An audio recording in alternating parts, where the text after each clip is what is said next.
हम लोग आज फाइनस पढ़ेंगे। साइकिल्स कंप्लीट हो गया था।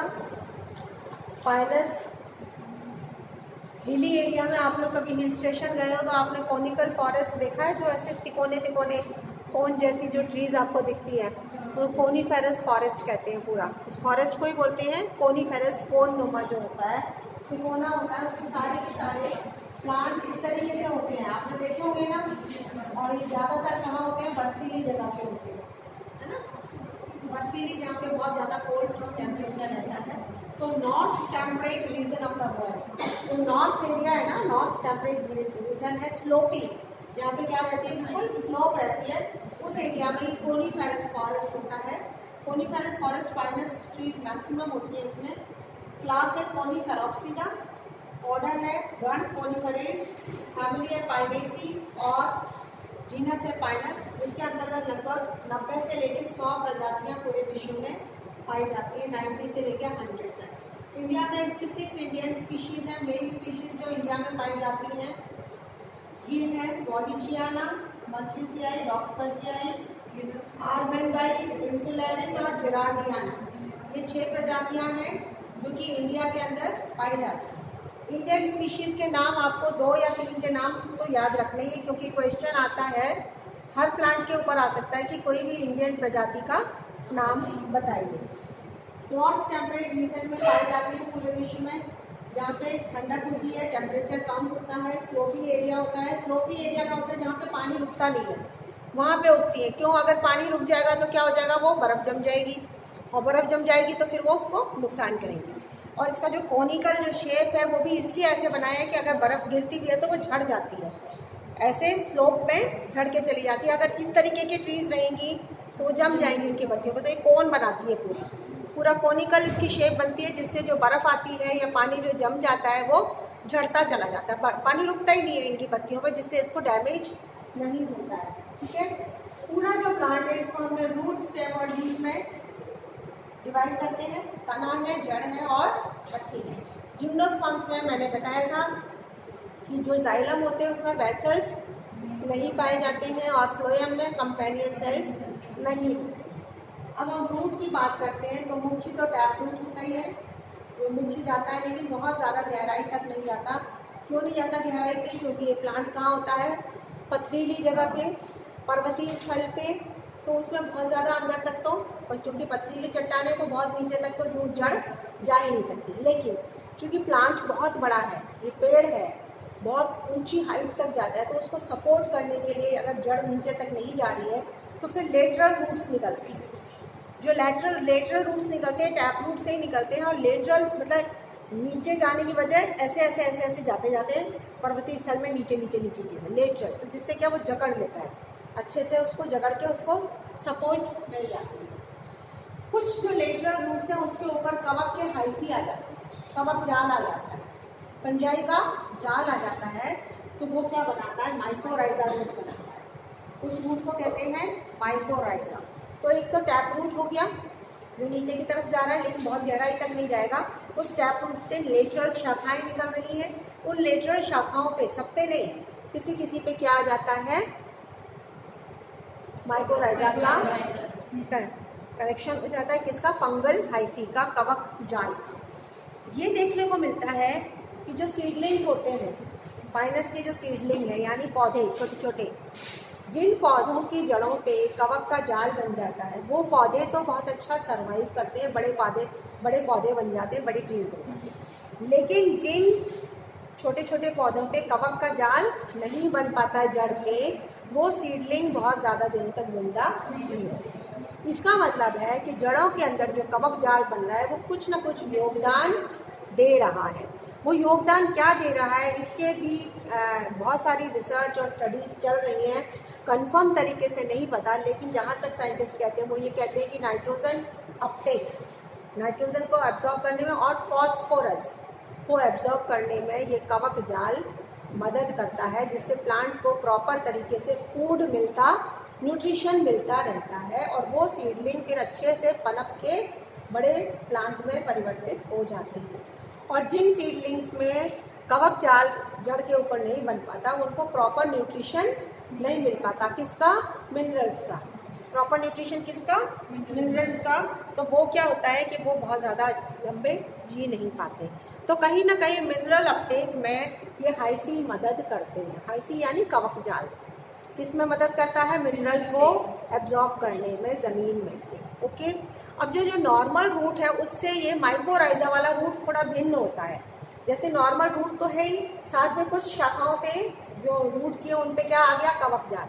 तो कवक जाल वाले जो जड़ें हैं वो थोड़े से सामान्य रूट से भिन्न होती है। किस प्रकार भिन्न होती है? एक तो वो छोटे होते हैं वो जड़ जिनके ऊपर कवक आ गया, और मोटी होती है, शॉर्ट थिक होती है, मोटी होती है, छोटी होती है। उसके ऊपर रूट हेयर नहीं होते हैं। जड़ों के ऊपर अपन जब जड़ों का टीएस काटते हैं तो एपिडर्मिस के ऊपर क्या बनाते हैं? Root hair. वो रूट हेयर माइकोराइजा वाला जो रूट है जिसके ऊपर कवक जाल है उसमें रूट हेयर आपको नहीं मिलेगा, उसमें रूट कैप भी नहीं मिलेगी। कैलेक्ट्रा जो रूट कैप है वो रूट कैप भी नहीं मिलेगी, और ब्रांचिंग अच्छी खासी होगी उसके रूट, ठीक है। और उनके ऊपर आपको कवक माइकोराइजा वाला जो रूट है उसके ऊपर क्या मिलेगा? कवक का जाल मिलेगा। तो इस प्रकार की नॉर्मल रूट से ये माइकोराइजा रूट थोड़ा सा भिन्न होता है। समझ गए? है उसी का कनेक्शन, उसी का मेन रूट के ही ब्रांच में माइकोराइजा भी बन रहा है, लेकिन दूसरे जो ब्रांच में जहाँ पे माइकोराइजा नहीं है वहाँ से ये रूट किस प्रकार भिन्न है वो मैंने आपको बताया। अब हम आते हैं तने पर। तना जो होता है, मुख्य तना जो होता है उसकी हाइट 70 से 200 फीट तक लंबी होती है। आप सोच सकते हो कितने लंबे प्लांट्स हैं। जिम्नोस्पर्म्स को सबसे लंबे प्लांट्स की कैटेगरी में रखा जाता है। जितनी हाइट जिम्नोस्पर्म्स लेते हैं उतनी हाइट एंजियोस्पर्म का कोई भी प्लांट नहीं ले पाता है। 70 से 200 फीट लंबी हाइट और 12 फीट लंबा डायमीटर कितना हो सकता है? 12 फीट यानी एक बेड का अपन चौड़ाई लंबाई 6 फीट लेते हैं तो उसको डबल कर दो, 12 फीट लंबा। 12 फीट यानी कितना? यहाँ से लेके उस दरवाजे तक मान लो आप, वो 12 फीट चौड़ा इसका तना चौड़ाई ले मैक्सिमम जो बता रहे हैं, मैक्सिमम ये डायमीटर 12 फीट तक जाता है। और हाइट है देखो 70 से 200 फीट लंबी हाइट, यानी कितने हाइट के ये ट्रीज होते हैं आप समझ सकते हो। और कोनिकल होते हैं। अब बताती हूँ मैं, इस स्टेम के ऊपर जो मुख्य तना है, मुख्य तने के ये इस तरीके से शाखाएं हैं। ये देखिए ये पूरा मुख्य तना है, ये शाखाएं हैं।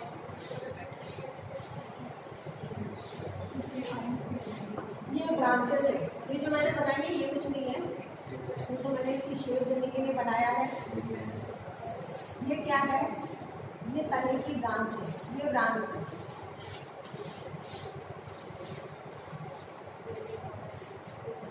आप देखिए जैसे जैसे हम ऊपर जा रहे हैं ब्रांच की लंबाई कम होती जा रही है, जिससे इसको क्या मिल रहा है? एक कोनिकल शेप मिल रही है ना। कोनिकल शेप किसकी वजह से मिली है?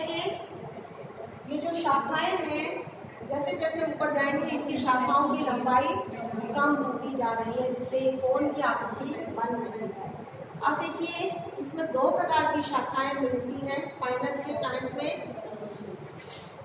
ब्रांचेस ऑफ अनलिमिटेड ग्रोथ, ये है ब्रांच असीमित वृद्धि की शाखा। ये सारी क्या है? असीमित वृद्धि की शाखाएं हैं। ब्रांच ऑफ अनलिमिटेड ग्रोथ जिसको हम लॉन्ग शूट भी कहते हैं। ये जो मैंने बनाई है ये सारी क्या है? असीमित वृद्धि की शाखा, ब्रांचेस ऑफ अनलिमिटेड ग्रोथ, जिनको हम लॉन्ग शूट कहते हैं। ठीक है, ये लॉन्ग शूट स्पाइरली अरेंज्ड है। ये है आपका मुख्य तना। ये एक लंबा शूट इधर है, फिर इधर थोड़ा सा ऊपर आ गया, फिर ऐसे ऊपर, इस तरीके से स्पाइरल अरेंजमेंट है। इस तरीके से अरेंज होते हैं, समझ गए?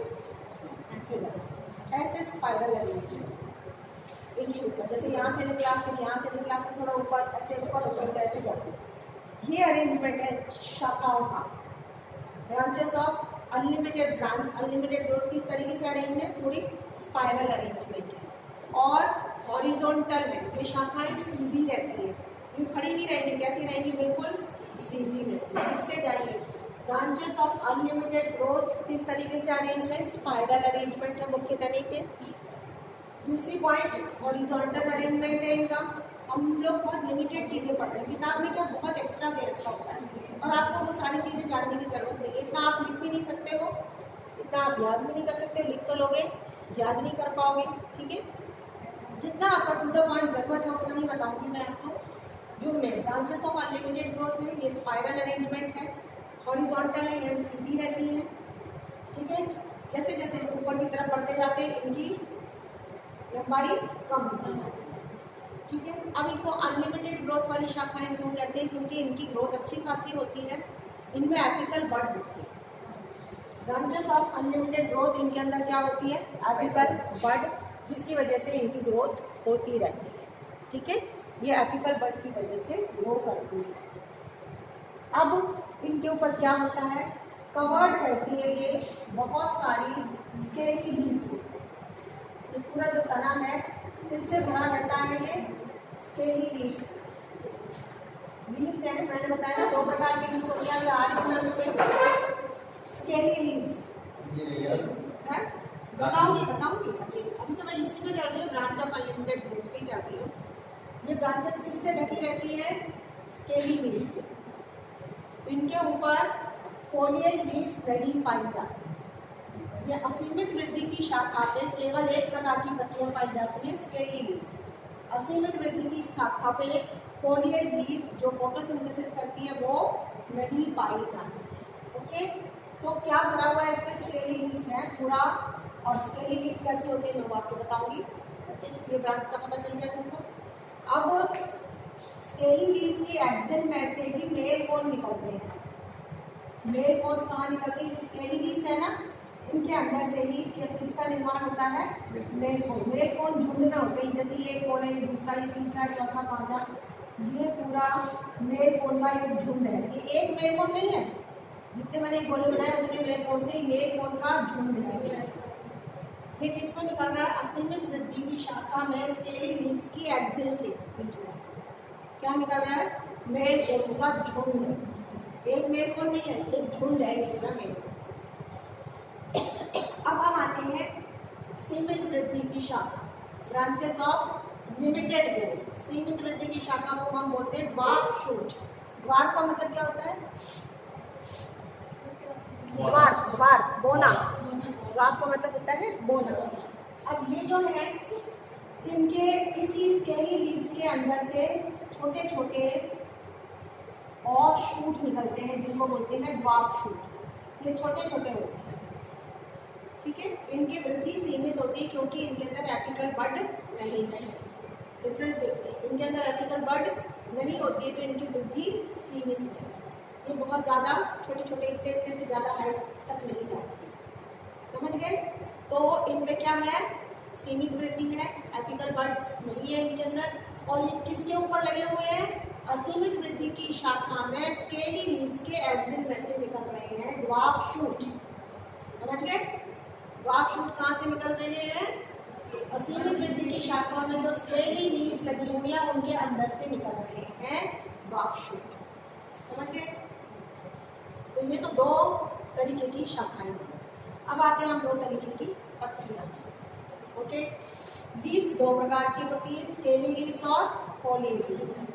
स्केली लीव्स फोटोसिंथेसिस नहीं करती हैं क्योंकि स्केली लीव्स होती है ब्राउन, उनके अंदर क्लोरोफिल नहीं होती है। तो स्केली लीव्स केवल कवर करके रखती हैं, प्रोटेक्शन करती हैं। स्केली लीव्स बहुत पतली होती हैं, मेम्ब्रेनस होती है, मैंने लिखा है देखो, थिन, बहुत छोटी छोटी होती हैं, डार्क ब्राउन कलर की होती हैं, पतली होती हैं, छोटी होती हैं, मेम्ब्रेनस यानी झिल्ली जैसी, बिल्कुल जैसे पन्नी होती है ना, ऐसे पतली पतली सी होती है। और कहाँ होती है? पूरे प्लांट पे। ये मुख्य तने पे भी होती है, असीमित वृद्धि की शाखा पे भी होती है और सीमित वृद्धि की शाखा पे भी होती है। सब जगह स्केली लीव्स मौजूद है। स्केली लीव्स मुख्य तने पे भी है, सीमित वृद्धि की शाखा पे भी है, असीमित वृद्धि की शाखा पे। प्लांट आपको कैसा दिखता है अब समझ आ जाएगा कि प्लांट कैसा दिखता है। तो ये स्केली लीव्स ने पूरे पादप को कवर कर रखा है, पूरे पेड़ को स्केली लीव्स ने कवर करके रखा हुआ है। एक पूरा आर्मर यानी एक पूरा जिसको कहते हैं कवच बना रखा है। आर्मर का मतलब है पूरे पादप को एक कवच बना रखा है, ठीक है। इनका काम क्या है? इनका काम ये है कि पानी थोड़ा थोड़ा भर जाता है इनके अंदर, तो पूरे प्लांट को मॉइस्चर देती है, नमी प्रदान करती है। पानी उनके अंदर एक्सेल में पानी भर जाता है तो पूरे प्लांट को ये नमी प्रदान करती है, मॉइस्चर देती है इसके लिए। बाकी फोटोसिंथेसिस वगैरह ये नहीं करता है। प्रिजर्व वाटर, ठीक है। फिर आती है फोलिएज लीव्स। फोलिएज लीव्स यानी जिनसे प्रकाश संश्लेषण होता है, यानी जो फोटोसिंथेसिस में मदद करती हैं, उनको कहते हैं फोलिएज लीव्स। अब फोलिएज लीव्स कहाँ पे होंगी? ये सारे के सारे शॉर्ट ड्वार्फ शूट है ना, ये क्या है? सारे ड्वार्फ शूट, सबके ऊपर ड्वार्फ शूट। ये सारे ड्वार्फ शूट किसके ऊपर मौजूद है? Long shoot. अब ड्वार्फ शूट से निकलती है ये फोलिएज लीव्स, ड्वार्फ शूट से निकल रही है फोलिएज लीव्स। तो आपको पूरा भर जाएगा, इतना पूरा भर जाएगा ना। ये तो असीमित वृद्धि की शाखा तो दूर दूर है, स्पाइरल अरेंजमेंट है, लेकिन इसके ऊपर जो सीमित वृद्धि की शाखा है उनमें से, उनके सिरे से ऊपर से क्या निकल रही है? Foliage leave. और फोलिएज लीव कैसी होती है? देखिए, ये है असीमित वृद्धि की शाखा, ये सीमित वृद्धि की शाखा, इसके ऊपर से निकल रही है ये फोलिएज लीव। आपने देखी थी ना, मैंने काटने के लिए दी थी आपको, फाइनस की नीडल काटी थी ना।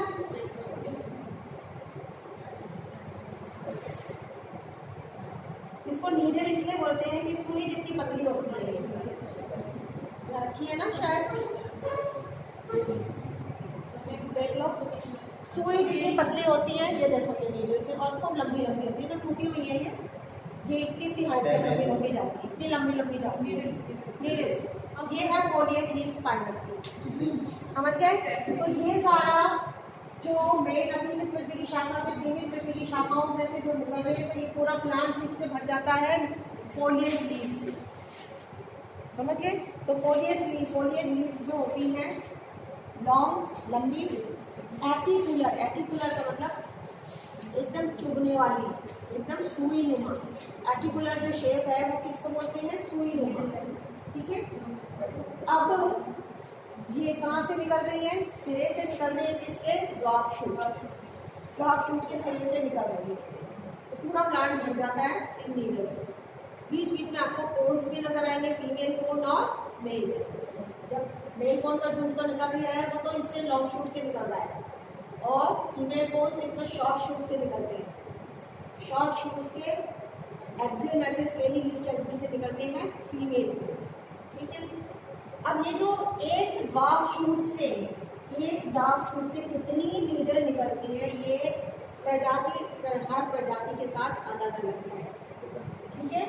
अब जैसे पाइनस मोनोफिल्ला, इसका नाम ही देखो, फिल्ला का मतलब होता है पत्ती, मोनो का मतलब होता है कि पाइनस मोनोफिला में एक ड्वार्फ शूट से एक ही पत्ती निकलती है, बस एक ड्वार्फ शूट में से एक ही पत्ती निकली, इसमें से भी एक, इसमें से भी एक, इसमें से भी एक ड्वार्फ शूट से एक ही पत्ती निकलती है, जिसमें पाइनस मोनोफिला, नाम याद रह जाएगा। फिल्ला का मतलब होता है पत्ती, मोनो का मतलब होता है फूल। सिल्वेस्ट्रिस में 3 निकलती हैं एट ए टाइम, एक जगह से 3 नीडल निकलती है, इसको नीडल बोलते हैं। जो फोलिएज लीफ है उसको क्या बोलते हैं? नीडल। नीडल मतलब सुई। सुई जितनी पतली होती है, आपकी जो मोटी सुई होती है उसकी जितनी पतली है, देख लो, बस इसको नीडल बोला जाता है। और ये सीधे यूँ लंबी लंबी जाती हैं। तो ये 3 है, इसमें सिल्वेस्ट्रिस में। जेरार्डियाना में 2 निकलती हैं, ड्वार्फ शूट से 2 निकलती है, जेरार्डियाना प्रजाति है, जेरार्डियाना। वॉलिचियाना में 5 निकलती है एक जगह से, वॉलिचियाना में 5 निकलती है। हम जनरली जो टीएस काटते हैं ना, वो सिल्वेस्ट्रिस का काटते हैं, पाइनस सिल्वेस्ट्रिस, जिसमें एट ए टाइम एक जगह से कितनी निकल रही है? 3। देखिए ये ड्वार्फ शूट है, ये ड्वार्फ शूट है ना, इसमें से